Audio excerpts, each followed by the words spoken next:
The conversations around mental health continues to grow in our country, and those conversations really should include talking about mental health in minority groups. Studies have shown that minority groups are more likely to experience risk factors that can cause mental health disorders. Here with us now is Andrea Rogers. She is with Hegira Health, a private nonprofit organization offering mental health and substance abuse treatment programs. Good morning. Good morning. So happy to be with you. Happy to have you here as well. So what are some of the issues that you're seeing with providing mental health resources to minorities in our community? So, what we're seeing, I think BB Moore Campbell has a perfect quote that explains it.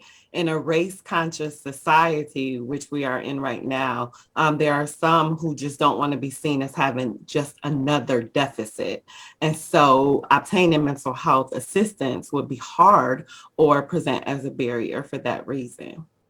Now, we spoke a little bit about risk factors. What are those risk factors when it comes to minorities?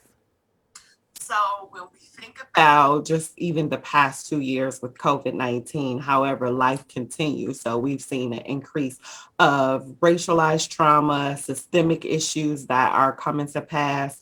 We're also seeing an increase with stress. Stress is a huge risk factor. And so when we put all of those things together, it's like the culmination of a perfect storm for symptoms.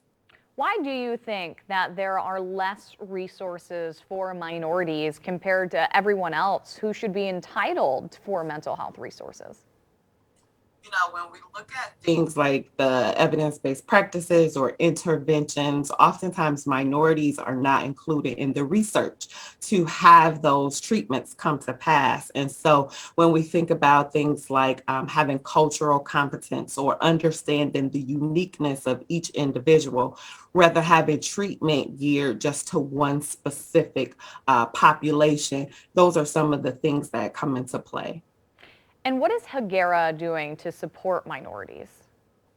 Hegira is really leading the way with multiple practices. We have a SOGI group that recognizes the current time that we're in.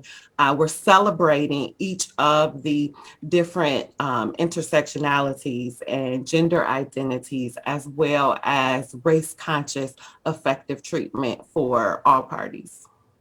So, what should we do if we see a loved one who is struggling, who might need help? Because we might not be a minority, but we all have loved ones who might be a part of a minority who needs help.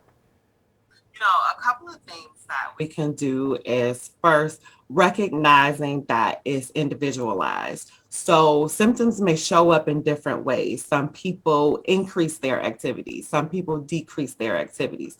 So really communication is key and giving space for that. So we may ask questions to our loved ones, and that may not be the time or space, but we can advise that, hey, if you need to talk to me, if you need assistance, I am available. Another big thing is to model self-care and model boundaries. When we model that, we present ourselves as being available to talk about those things. Normalizing therapy, going to therapy ourselves, not just when there's an issue that presents itself. All such good information. And we only have a couple seconds, but real quick, where can people go for more information? Sure, you can go to our website, hagirahealth.org. We are in the entire southeastern Wayne County area, and you can also contact Detroit Wayne for any additional information. Andrea, thank you so much for being here with us this morning. Thank you.